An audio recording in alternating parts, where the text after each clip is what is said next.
Bonjour. Aujourd'hui, on va étudier la cinétique chimique. Qu'est-ce qu'on veut dire par la cinétique chimique? L'aspect cinétique des réactions chimiques veut dire l'évolution des systèmes chimiques au cours du temps, c'est-à-dire l'évolution, par exemple, de la concentration en fonction du temps. Si on étudie l'évolution de la concentration en fonction du temps, c'est une évolution ou bien c'est une cinétique chimique. Donc, l'objet de la cinétique chimique, c'est l'étude des vitesses. Lorsqu'on parle des concentrations en fonction du temps, c'est-à-dire des vitesses et des mécanismes de réaction. Il y a deux types de réactions, des réactions lentes et des réactions rapides. Par exemple, si on a deux solutions aqueuses incolores, par exemple de nitrate d'argent, donc Ag plus chlorure de sodium, Cl-, on va avoir immédiatement un précipité blanc de chlorure d'argent. On va avoir un précipité blanc de chlorure d'argent. Donc, c'est une réaction instantanée. C'est une réaction rapide.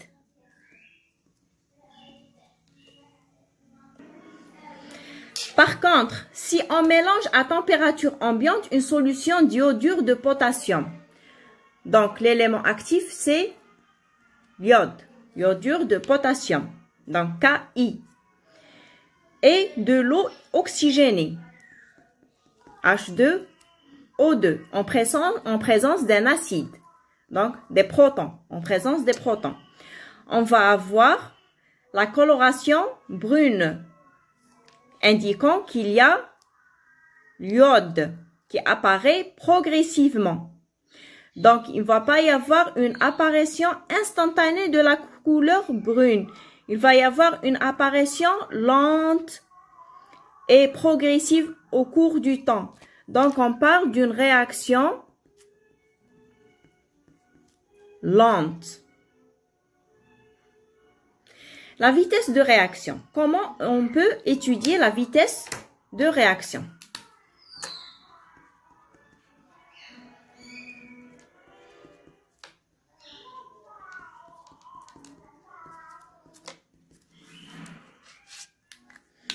Si on a une réaction, par exemple, A plus B qui va nous donner C plus D.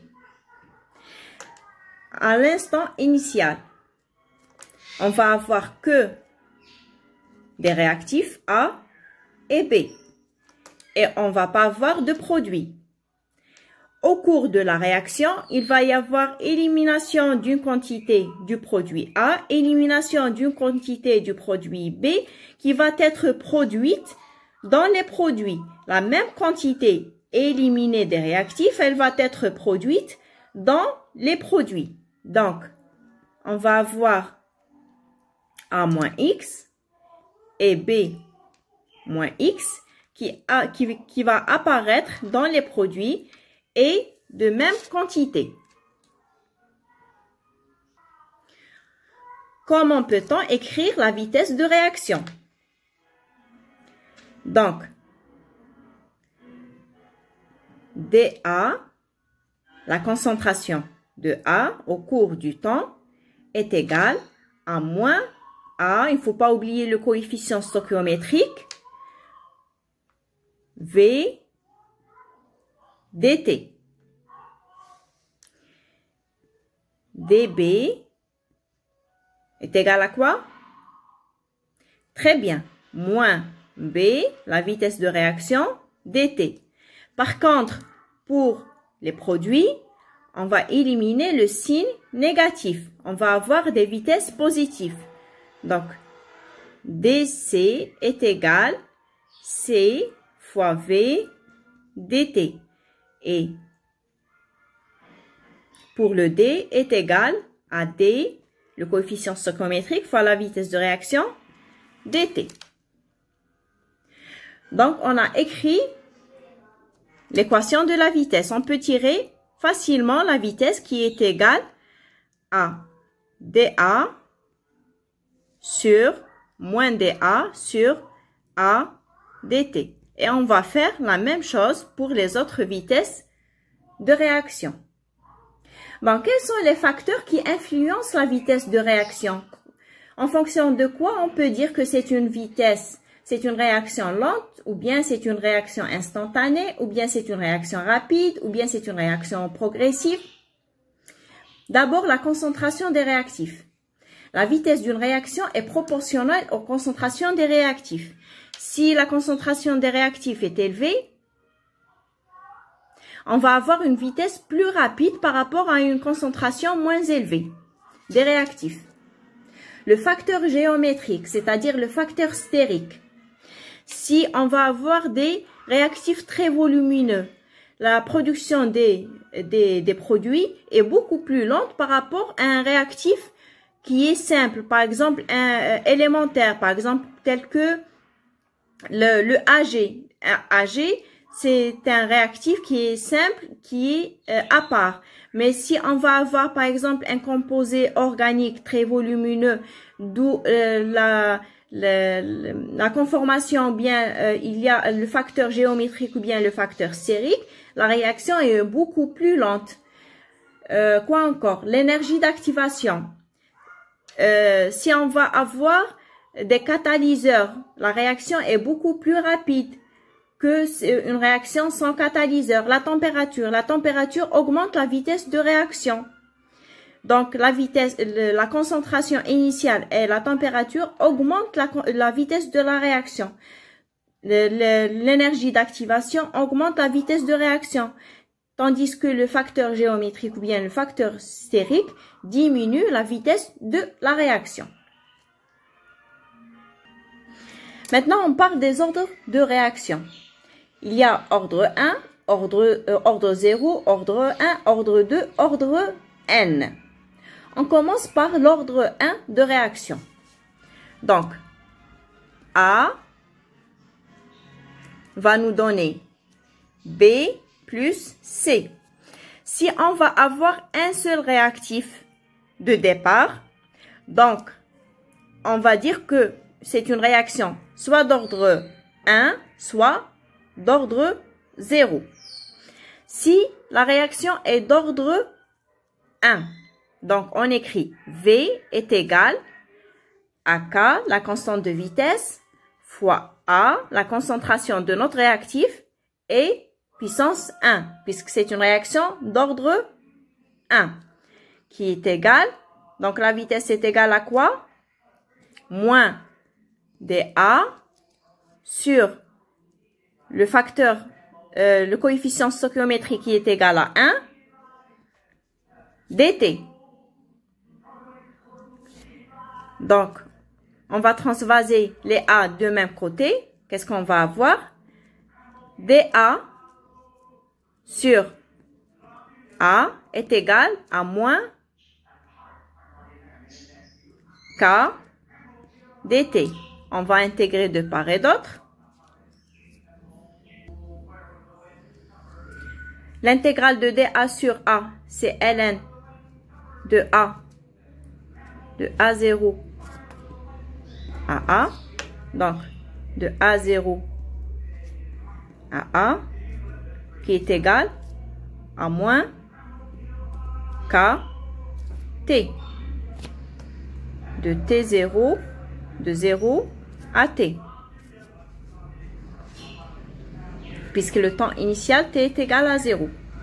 Donc, est égal à ln de A sur A0, qui est égal à moins KT.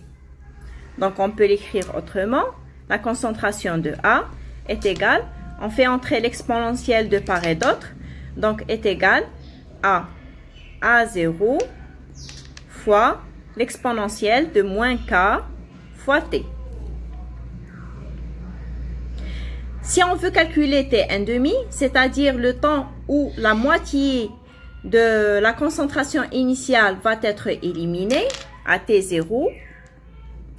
Donc, A à l'instant T est égal à la concentration initiale sur 2. Si on remplace cette valeur dans l'équation, qu'est-ce qu'on trouve? A0 sur 2 est égal à A0 exponentielle de moins K T 1/2.